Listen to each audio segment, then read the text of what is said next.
Perselingkuhan yang gagal, Farhad Abbas, Putri bukan pembunuh seharusnya tidak jadi tersangka. Teras Gorontalo, Putri Chandrawati yang sudah dinyatakan sebagai tersangka oleh kepolisian seharusnya tidak dinyatakan sebagai tersangka. Hal itu disampaikan Farhad Abbas dalam podcast secara daring oleh Uya Kuya di kanal YouTube Uya Kuya TV. Farhad Abbas mengatakan pada kasus kematian Brigadir J, bukanlah kasus pelecehan atau pemerkosaan. Harusnya nggak jadi tersangka Putri, PC, bukan pembunuh bukan pelaku, ini bukan pemerkosaan ataupun pelecehan, ujar Farhad Abbas. Ia menekankan bahwa pada kasus kematian Brigadir J adalah murni perencanaan perselingkuhan yang gagal. Ini murni perencanaan perselingkuhan yang gagal sehingga mengakibatkan kematian, ujarnya Ketua Umum Partai Pandai ini. Menurutnya Ferdy Sambo adalah pahlawan penegakan hukum di kepolisian, hakim akan meringankan hukuman buat Ferdy Sambo. Saya menganggap Sambo ini adalah pahlawan penegakan hukum di kepolisian, hakim akan meringankan hukuman buat Sambo, ujarnya lagi. Ia menjelaskan akan kehebatan Ferdy Sambo bahwa FS bukanlah manusia biasa, nah inilah hebatnya Sambo. Sudah tahu istrinya penyebab seperti ini dia masih peluk istrinya makanya dari sisi kemanusiaan dan cinta itu Sambo lebih dari manusia biasa, jelas Farhad. Sebelumnya Farhad Abbas menyentil pemerintah terkait kasus Ferdy Sambo yang menyebabkan kematian Brigadir J. Pada unggahannya Farhad Abbas menuliskan bahwa sebaiknya Kapolri melepas semua perwira yang terkait kematian Brigadir J. Farhad Abbas juga menyarankan untuk perwira yang terlibat dalam obstruction of justice agar dibebaskan dari tahanan dan dihukum sesuai dengan kesalahannya saja. Sebaiknya Kapolri melepas semua perwira yang terkait kematian Brigadir J, mereka-mereka yang tidak terlibat skenario pembunuhan dan hanya berperan setelah terjadi pembunuhan tersebut dengan alasan menjalankan perintah atasan, tulis Farhad Abbas Ketua Umum Partai Pandai ini. Sebelumnya juga pula Putri Chandrawati, PC, dinyatakan sebagai tersangka oleh Kabareskrim Polri karena terlibat dalam skenario pembunuhan Brigadir J. Menurut Kabareskrim Polri Komjen Pol. Agus Adianto, SH, M.H. peran Putri ikut dalam skenario yang dibuat oleh suaminya Irjen Pol Ferdy Sambo. Mengikuti skenario yang dibangun oleh FS, ungkap Agus Andrianto di Jakarta Sabtu 20 Agustus 2022, dikut dari PMJ News. Adapun keterangan para saksi dan alat bukti yang ada, fakta penyidikan, lanjutnya, menjadi dasar penyidik menetapkan Putri sebagai tersangka bersama Ferdy Sambo. Agus mengatakan bahwa berdasarkan fakta penyidikan, Putri terekam kamera CCTV berada di tempat kejadian perkara, baik sebelum, sesaat, maupun sesudah penembakan Brigadir J. Putri ada di lantai 3 ketika Ricky dan Richard saat ditanya kesanggupan untuk menembak almarhum Joshua, tuturnya. Sebagai tambahan dan perlu diketahui, berikut rentetan kasus peristiwa Duren 3 Jakarta Selatan yang menyebabkan kematian Brigadir J. Pada 8 Juli 2022 diisukan Brigadir J tewas karena adanya peristiwa baku tembak, namun Listio Sigit Prabowo menyatakan bahwa terkait isu tersebut tidaklah benar. Tidak ditemukan fakta peristiwa tembak-menembak seperti yang dilaporkan awal, ujarnya pada konferensi pers di Mabes Polri Sabtu 9 Agustus 2022. Selanjutnya pada Senin 11 Juli 2022 kematian Brigadir J mulai diungkap, Kapolri Listio Sigit Prabowo membentuk tim khusus untuk mengusut kasus tewasnya Brigadir J di rumah Ferdy Sambo di Duren 3, Jakarta Selatan.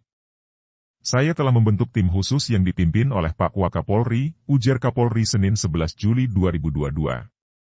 Selanjutnya pada Selasa 12 Juli 2022 dugaan pelecehan seksual terhadap istri Ferdy Sambo, Putri Chandrawati membuat laporan bahwa Brigadir Nofriansyah Yosua Huta Barat atau Brigadir J melakukan pelecehan seksual terhadap dirinya.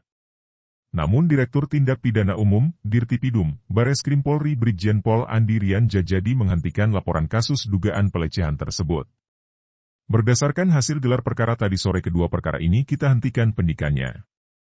Karena tidak ditemukan peristiwa pidananya, kata Andi Jumat 12 Agustus 2022.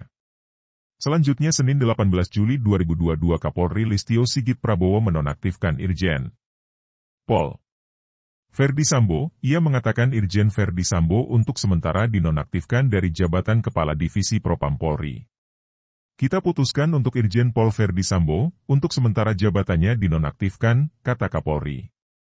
Selanjutnya Selasa 26 Juli 2022 Barada Richard Eliezer, atau dikenal sebagai Baradae diperiksa oleh Komnas HAM. Komnas HAM mencecar mengenai peristiwa tembak-menembak di kediaman Ferdy Sambo kepada Richard. Sepanjang yang kami periksa, Baradae menjelaskan banyak hal, salah satunya adalah soal menembak, kata Hairul Anam. Selanjutnya Rabu 27 Juli 2022 jenazah dari Brigadir J diotopsi ulang. Pada pelaksanaan autopsi ulang pihak keluarga menemukan beberapa petunjuk yang sangat kuat dan mematahkan adanya isu tembak-menembak tersebut. Menurut kuasa hukum keluarga Kamarudin Simanjutak mengatakan bahwa dari hasil temuan bahwa terdapat lubang di kepala hingga menembus hidung. Inilah salah satu bukti yang membantah penjelasan Karopenmas bahwa tembak-menembak dari atas ke bawah, kata Kamarudin. Selanjutnya Rabu 3 Agustus 2022 Baradae jadi tersangka pembunuhan Brigadir J. Direktur Tindak Pidana Umum, Dirtipidum, mengumumkan bahwa Barada ditetapkan sebagai tersangka pada konferensi pers. Dari hasil penyidikan tersebut pada malam ini penyidik sudah melakukan gelar perkara dan pemeriksaan saksi sudah kita anggap cukup untuk menetapkan Baradae sebagai tersangka, jelas Dirtipidum Bareskrim Polri Brigjen Pol Andirian Djajadi. Selanjutnya Kamis 4 Agustus 2022 Ferdy Sambo jalani pemeriksaan di Bareskrim Polri. Pada kesempatan itu Ferdy Sambo mengucapkan permohonan maaf kepada institusi Polri. Saya juga ingin menyampaikan permohonan maaf kepada institusi terkait peristiwa yang terjadi di rumah dinas saya di Duren 3, ucap Irjen Pol Ferdy Sambo. Selain itu pada Kamis 4 Agustus 2022 sebanyak 25 polisi diperiksa, Ferdy Sambo dan beberapa perwira Polri dimutasi.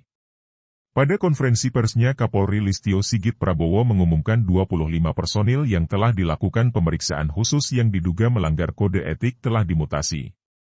Malam hari ini saya akan mengeluarkan terkhusus untuk memutasi, ujar Kapolri.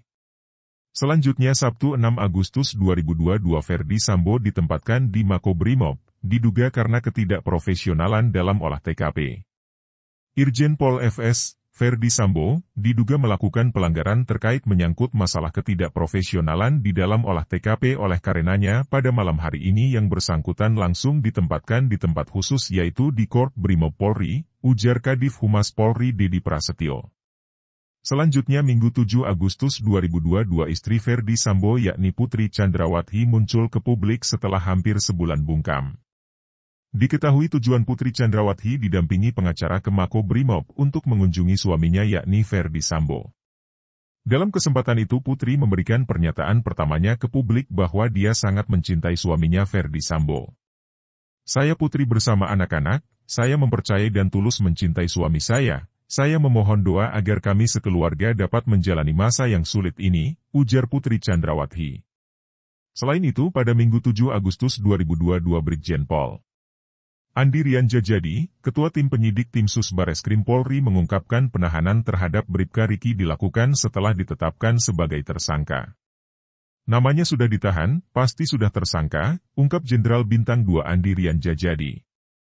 Selanjutnya Senin 8 Agustus 2022 melalui kuasa hukumnya Deoli Payumara, Baradae mengakui bahwa tidak ada tembak-menembak seperti yang diisukan tersebut. Tidak terjadi tembak-menembak, kata Muhammad Burhanuddin.